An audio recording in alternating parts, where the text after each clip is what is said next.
This all happened when I was in my first year of college, around 18 or 19 years old. To save money, I was living in a pretty cheap, somewhat run-down apartment building that was a short walk from campus. It wasn't the nicest place, but it was affordable and I had a ground floor unit, which I thought was a bonus at the time. I wouldn't have to haul groceries up several flights of stairs. The area was generally safe, though like any college town, it had its occasional strange occurrences. This particular evening, I was up late studying for midterms. It was a Tuesday, so the building was mostly quiet.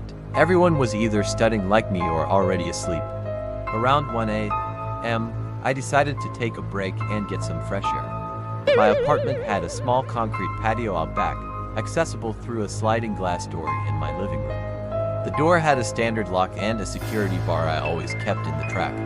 I stepped outside, leaving the door slid open just enough to slip back in. The night was cool and quiet. The patio area was dimly lit by a single, flickering security light on the corner of the building, which cast long, dancing shadows across the shared backyard space. There was a thin line of trees that separated our building's property from the next. As my eyes adjusted to the dark, I saw a figure standing perfectly still among those trees. My heart immediately started to pound. The person was just a silhouette, completely motionless. I couldn't make out any features, just the distinct shape of a person standing there, facing my building. My first thought was that maybe it was another resident, also taking a late-night break. But they weren't smoking or on their phone. They were just standing, staring. A cold wave of unease washed over me. It felt wrong. I quickly stepped back inside, sliding the glass door shut and making sure to drop the security bar firmly into its track. My study break was officially over. I moved away from the door and tried to peek through the vertical blinds. The figure was still there. I couldn't shake the feeling that they were looking directly at my apartment. My unit was the only one with a light on this side of the building. I turned off my living room lamp, plunging the room into darkness, hoping that would make them lose interest and leave. I waited for what felt like an eternity, my eyes glued to the sliver of space between the blinds. After about 10 minutes of absolute stillness, the figure finally moved, but they didn't walk away. They took a slow, deliberate step out from the trees and onto the grass, then another and another, moving directly toward my patio. My blood ran cold. This was not a neighbor. This was not a random person. They were coming from my apartment. I backed away from the window, my mind racing. I grabbed my phone, ready to call the police, but I hesitated. What would I say? There's someone walking on the lawn. It sounded flimsy, paranoid. I decided to wait, to see what they would do.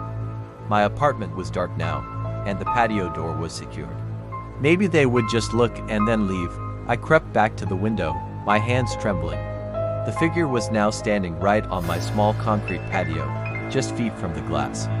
They were so close now that the weak security light illuminated parts of their face. It was a man, and he was wearing a strange, almost theatrical grin. It was wide and unnatural, and it never faltered. He just stood there, smiling the terrifying smile, his eyes fixed on the dark glass of my patio door.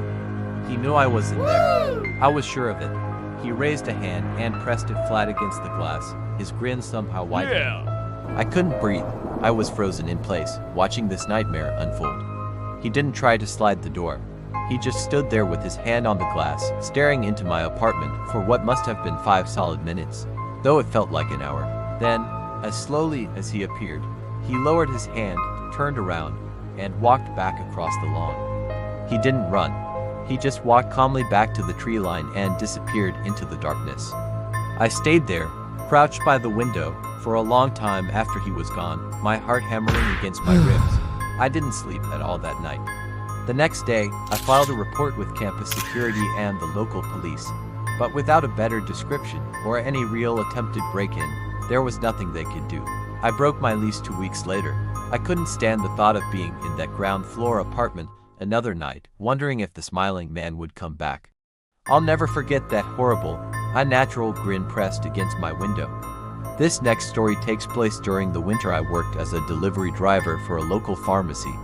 It was a small, family-owned business, and one of the services we offered was prescription delivery for elderly or homebound customers. Most of the time, the job was pretty straightforward and even rewarding. I'd bring medication to sweet old ladies who would offer me cookies. It was usually the highlight of my day.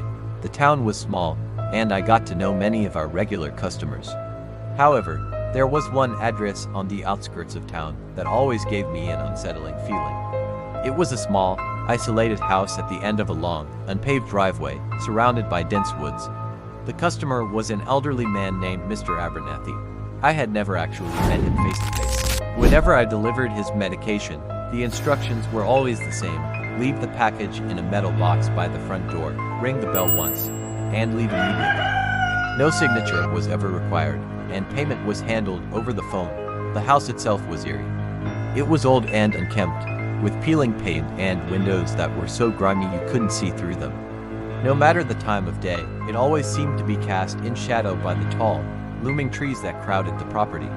There were never any lights on, and no sounds ever came from inside. One particularly cold and snowy afternoon, I had to make a delivery to Mr. Abernathy's. The snow was coming down hard, and the winding driveway was already treacherous. My small car was slipping and sliding, and I was just focused on not getting stuck. When I finally pulled up to the house, it looked even more desolate than usual, half buried in snow.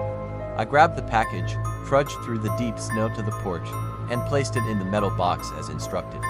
I was about to ring the bell and get out of there as fast as I could when I noticed something odd. The front door was slightly ajar. This was highly unusual.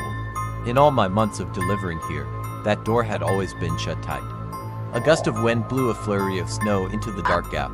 A feeling of dread crept up my spine. My job was to drop off the package and leave, but a dozen worst-case scenarios ran through my head. Mr. Abernathy was elderly and lived alone. What if he had fallen? What if he needed help? It was freezing, and the door was open. Against my better judgment, I decided I had to check. I called out, "Mr. Abernathy? Pharmacy delivery, are you okay?" There was no answer, only the sound of the wind whistling through the trees. I pushed the door open a little further and peered inside. The entryway was dark and smelled musty, like old paper and dust. "Hello?" I called out again, my voice sounding small and weak. Silence. I took a hesitant step inside, pulling out my phone and turning on its flashlight. The beam cut through the darkness, revealing a hallway cluttered with stacks of yellowed newspapers and dusty boxes. It was a hoarder's house. I took a few more steps in, calling his name. As my light panned across the living room, it landed on a figure sitting in a large armchair, facing away from me. "Mr. Abernathy," I said, a wave of relief washing over me. He was just sitting there. Maybe he had fallen asleep. I walked around the side of the chair, ready to gently wake him and let him know his door was open. But when my light hit him, I stopped dead. It was Mr. Abernathy, but he was wrong.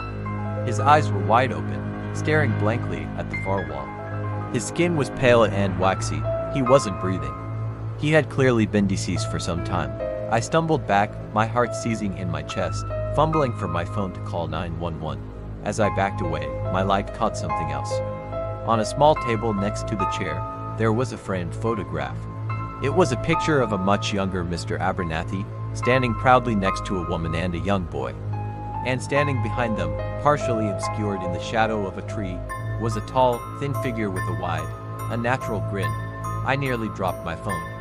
It was the same grinning man from a story I'd heard from a friend in another town, a story I'd dismissed as an urban legend. I didn't stay to look any closer. I ran out of that house, scrambled into my car, and sped down that driveway, not looking back. The police later confirmed Mr. Abernathy had died of natural causes days earlier. But I can't get the image out of my head. The figure in the photo, it felt like a warning, a dark omen. I quit that job a week later. Some houses are better left alone, and some legends feel a little too real.